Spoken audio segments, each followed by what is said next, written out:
Čaute, akorát som sa dostal do American Parku, čo je vlastne niečo také ako prístav v Kobe. Za mnou je hotel Okura, kde zvykne nocovať cisár, keď sú nejaké špeciálne eventy v Kobe.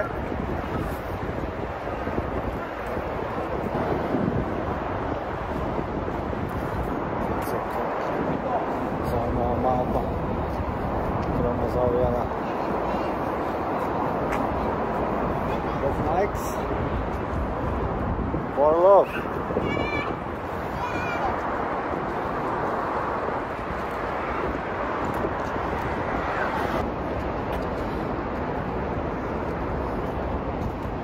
To je vlastne memoriál.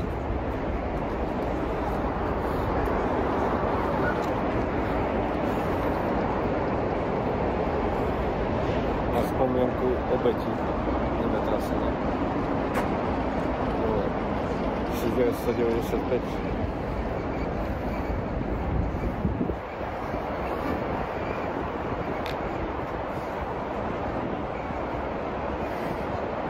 Takže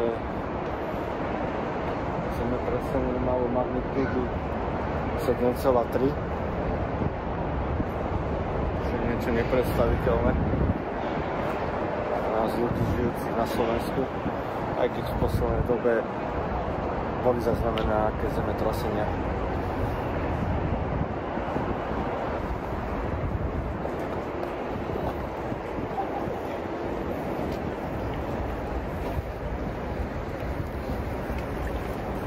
Vlastne toto je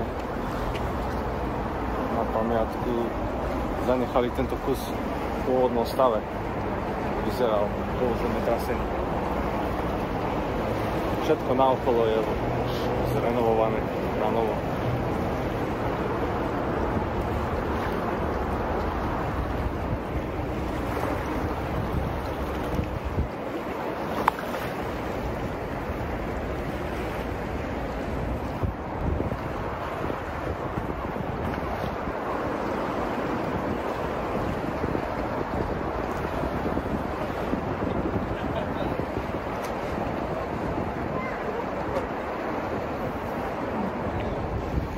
Masívna puklina v paneli.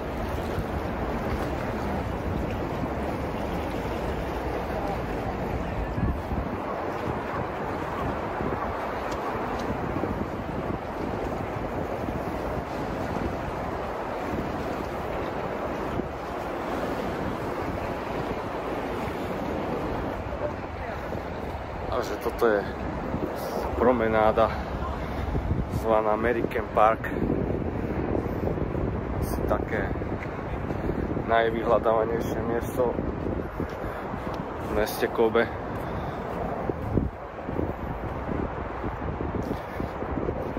Dosť často sa tu konajú všelijaké udalosti, eventy, či cez deň alebo večer.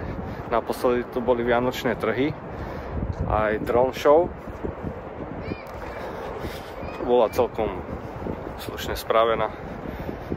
Sa mi zdá, že to bola asi prvá drone show v Kobe.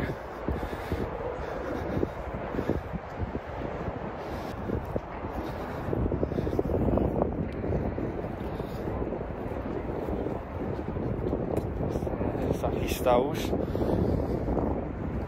osvetlenie nočné. Tiež taký event, sa to volá, že luminárie. To je vlastne spravené na počesť obetí zemetrasenia.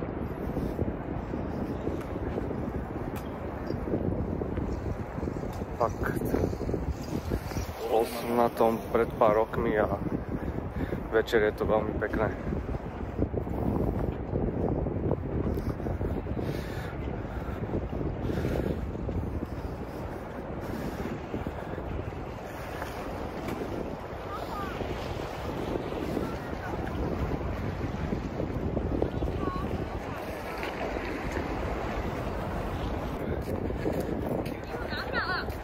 Dneska nám fakt, že vyšlo počasie na to, že je január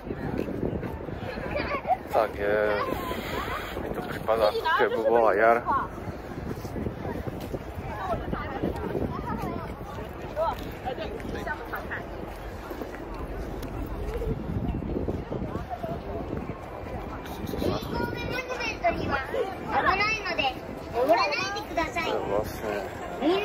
Monument Big Kobe, asi taký najpopulárnejší spot na fotky z tohto celého American Parku. Často bývajú aj rady. Dneska je to celkom v pohode, to je týždeň.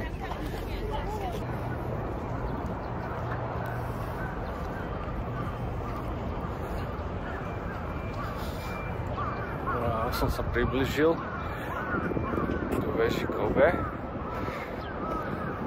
Dá sa ísť aj hore, samozrejme za určitý poplatok. Je celkom fajný výhľad. To je naša vežička robustná, Kobe Port Tower. Teraz sa ručí na nás väčšia loď. A si vyzerá, že ide zďaleka. Vypluje, to ešte potrvá.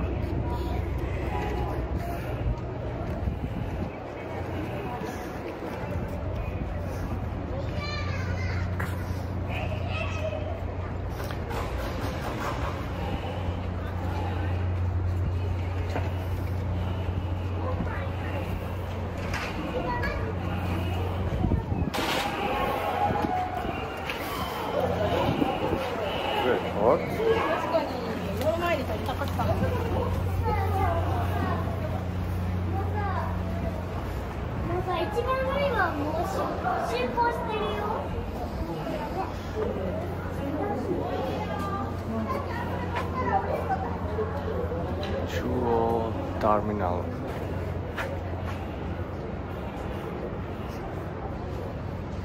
Stredný je terminál. Okay. Media.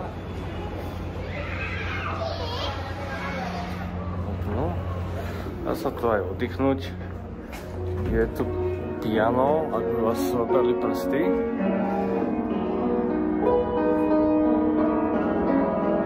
Trošku rozladené piano, samozrejme.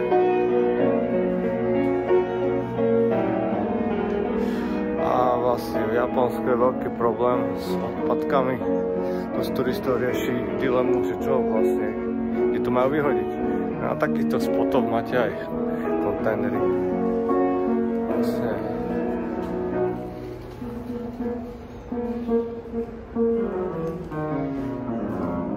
odpad, ktorý zhorí, a potom ešte ďalší kontajner na plechovky a umelé fľaše.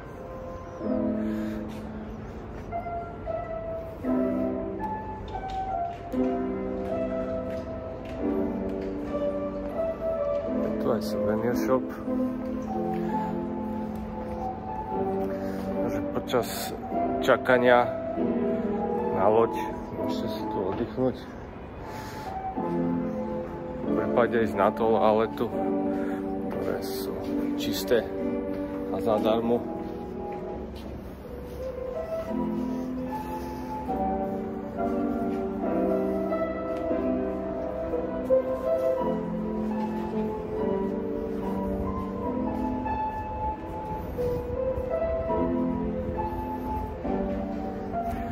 A už nám prišli ďalšie lode.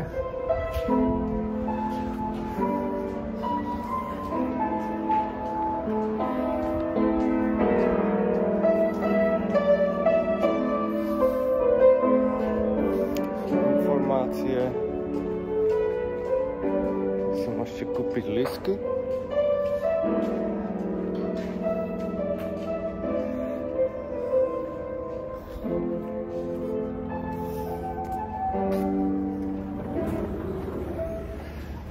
Tak je to.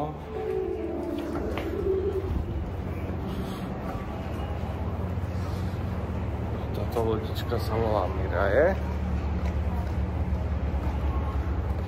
Tá vedľa nej, boh Kobe.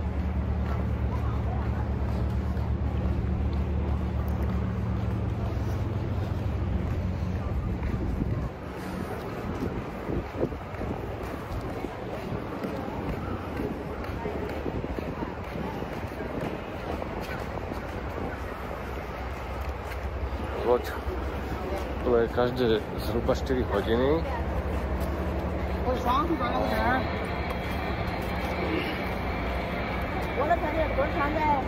Napríklad táto stojí 2600 jenov,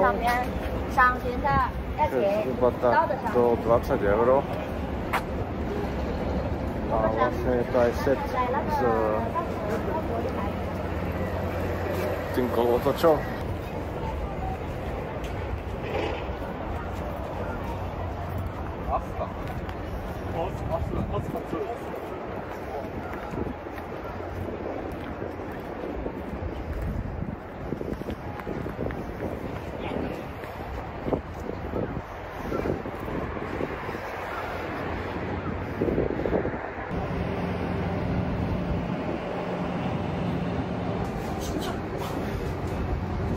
Tento komplex sa nazýva Mozaik, kde sa nachádza množstvo rôznych reštaurácií, zahraničných po japonské.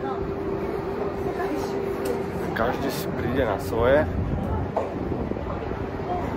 Samozrejme, ceny sú trošku vyššie, hej. Musíte rátať tak nad 1000 jenov určite za menučko.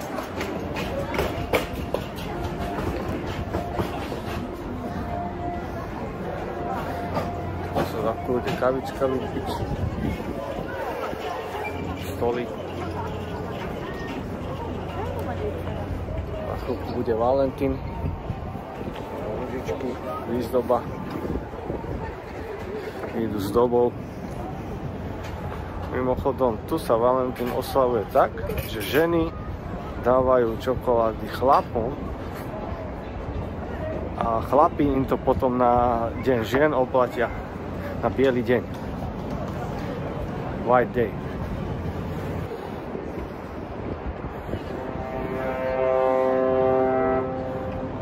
Áno. Sme tu. Áno. Jasný signál, jasná správa. Následka 2 je tu.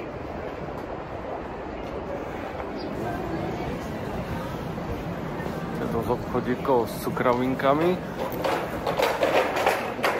suvenírmi. Reštaurácie sú viac na vonkajšej strane.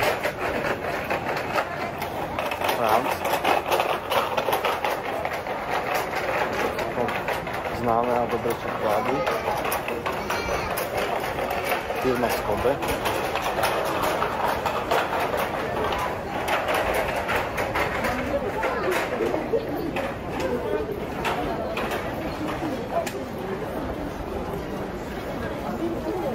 Máme obchod Ghibli. Poznáte rozprávky od Ghibli štúdia.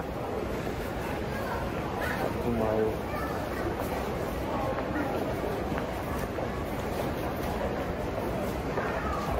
predávajú veci z toho filmu, tých filmov.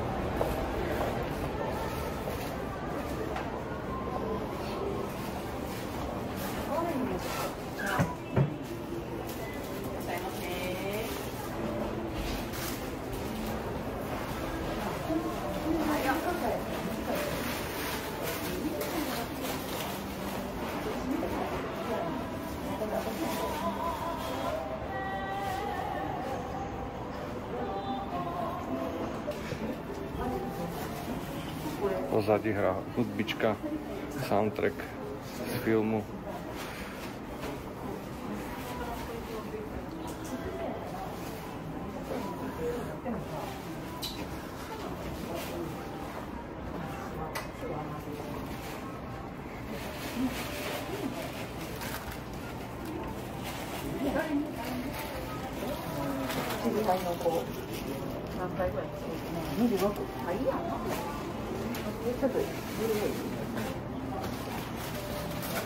Zapisničky, šáločky, kvetináče, soundtracky, filmy.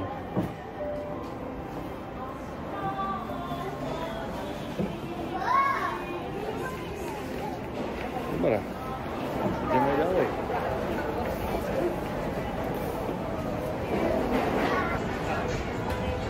To je zase japonský suvenír shop.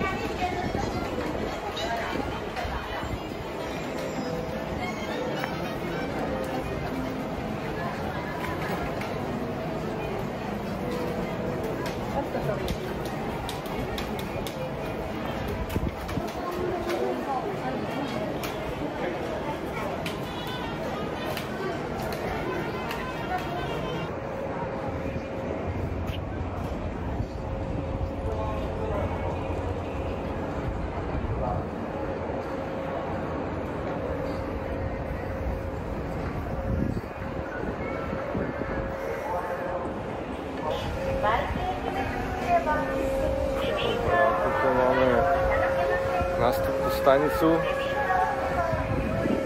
ruské koleso, Ferris wheel.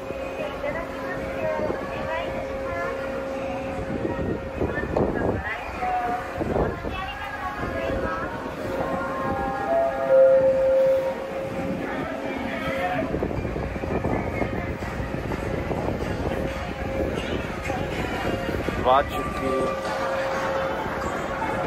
Samozrejme iba pre tých najmenších, trampolíny. Tiež by to asi dospeláka neudržalo.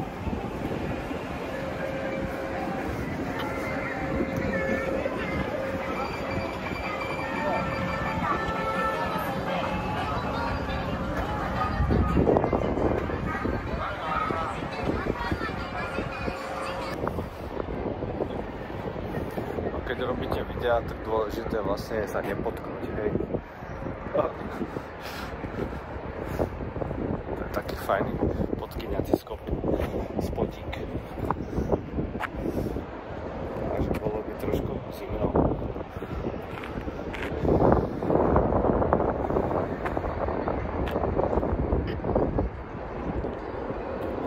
Je to celkom prúd. Počasie vyšlo, ani zima, ani teplo.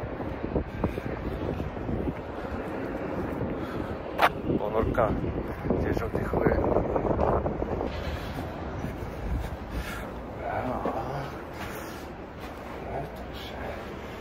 Obchodík je zameraný na vodné tyčinky.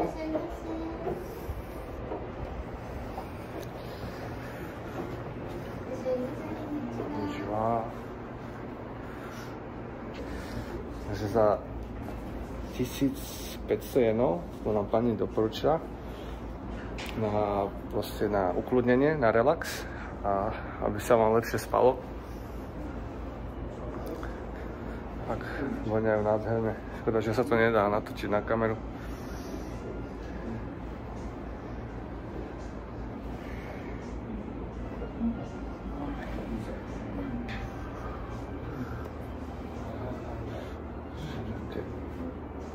Veľkosti. Na japonských vodných tyčinkách sa mi páči, že nie sú také robustné v porovnaní napríklad s indickými na champa, lebo to keď zapalíte v malej miestnosti, tak to máte udiareň za chvíľku. Toto sú akorát taký rozmer, že nemáte proste toľko toho dymu v izbe. Pre menšie priestory určite by som toto doporučil.